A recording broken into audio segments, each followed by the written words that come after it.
report about the Kant's deontological ethics. Immanuel Kant's ethical philosophy is grounded in the idea of duty and is known as deontological ethics. The term deontology derives from the Greek word deon, meaning duty, emphasizing the moral importance of actions based on duty rather than consequences.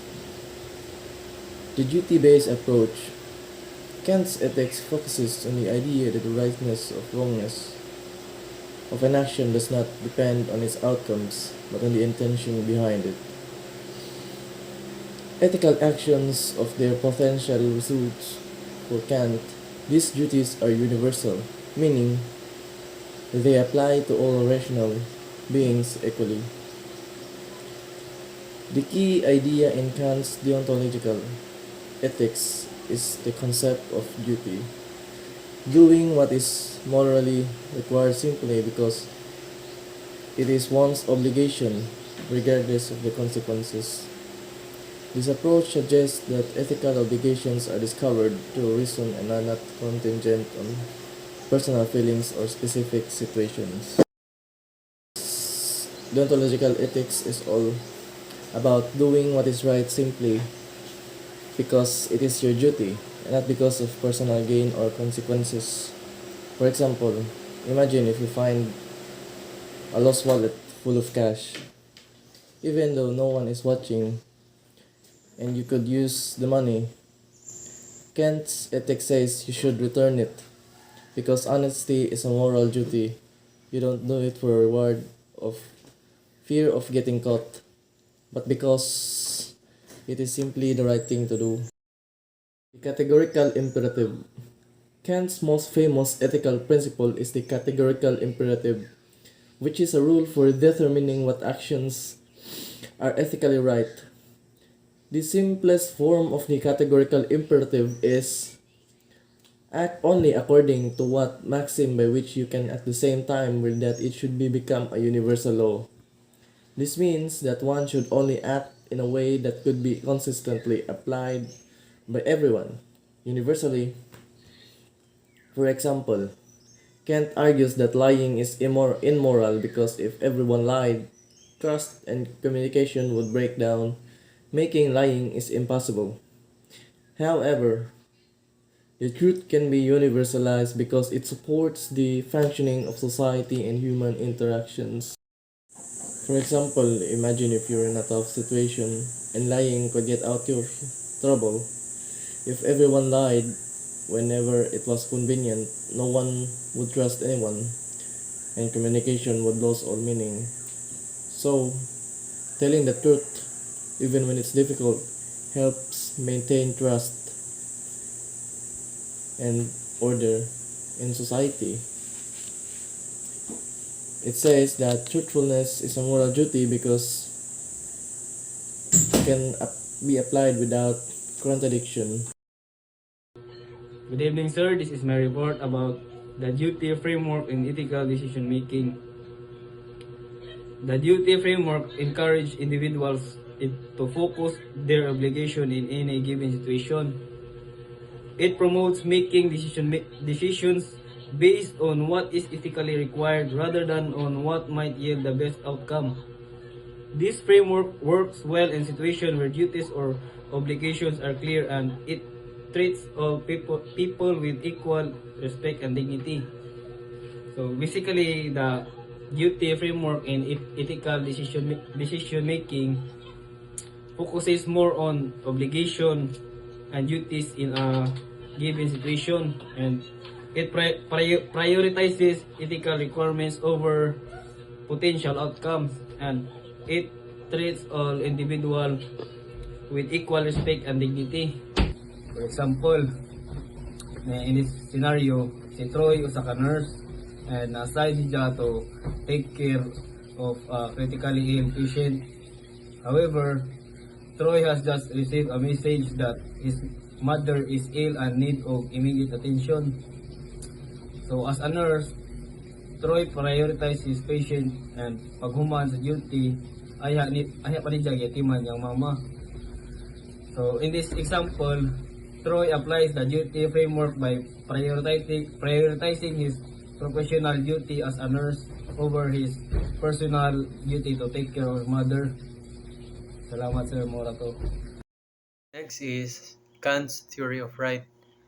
Kant argues that an action is right if it can coexist with everyone's freedom in accordance with a universal law.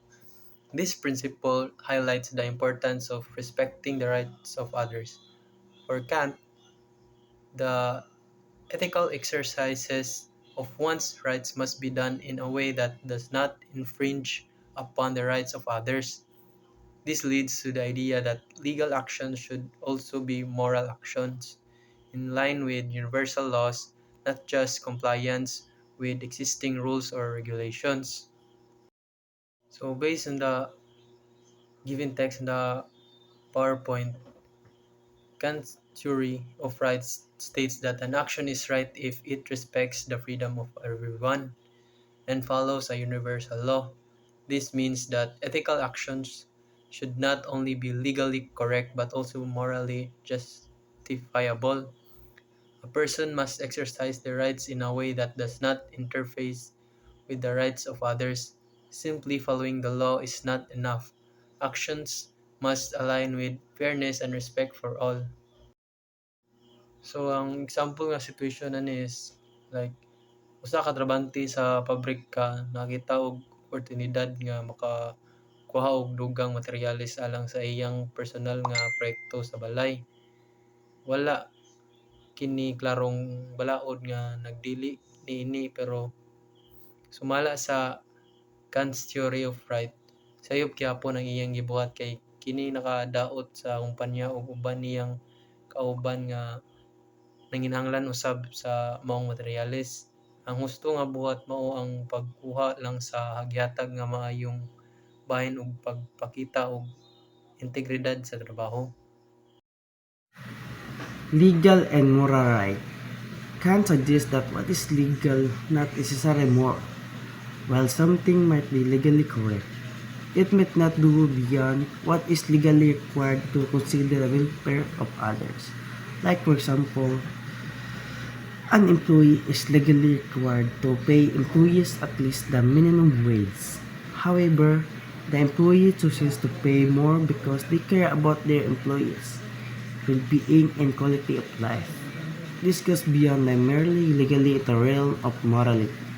The moral choices consider human dignity and fairness, whereas the legal obligation only ensure as anything. Next is goodwill. Kant places significant importance on goodwill, which he defines as the only thing that is good without qualification. An action is considered morally right not because its result, but its the intention behind it. The common criticism of this idea is notion that is the road of hell is paved with good intention, while goodwill is central to Kant ethics. This critique suggests that good intention alone might be not sufficient for ethical behavior. Like for example, if someone helps a person in need, they believe it is the right thing to do rather than the praise or reward. Their action is morally good even if unintended consequences arise. And that's all. Thank you. So here are the two versions of categorical imperative. The universal law version: act only according to the maxim by which you can at the same time will that it should become a universal law. This version emphasizes that action should only be taken if they can be universally applied. For example, one cannot will that stealing is acceptable, as that would lead to breakdown in trust and property rights. The humanity version: always treat humanity whether in your own person or that of another, never simply as means but always at the same time as an end. So here's the example of universal law. You're considering lying to your employer about being sick just to get a day off work. Before making the decision, ask yourself first, would I want everyone else to lie to their employers whenever they want a day off? If the answer is no, then it's likely that lying in this situation is not morally justifiable. Humanity version example. A boss wants an employee to work overtime without pay, threatening to fire them if they refuse. Applying the humanity version, is the employee being treated as the end in themselves with dignity and respect, or are they being used solely as a means of an end, namely to increase productivity? Ought implies can. Kant also asserts the principle that ought implies can, meaning that one can only be morally obligated to do something if it is within their power to do so. This idea ensures that moral duties are reasonable and achievable. If something is morally required, it must be possible for the person to fulfill the duty under normal conditions. So here's the given scenario of ought implies can. A single mother, Jane, is caring for a sick child at home. She is exhausted, financially struggling, and lacks access to healthcare resources. So, the moral obligation, someone tells Jane that she ought to provide the best possible medical care for her child.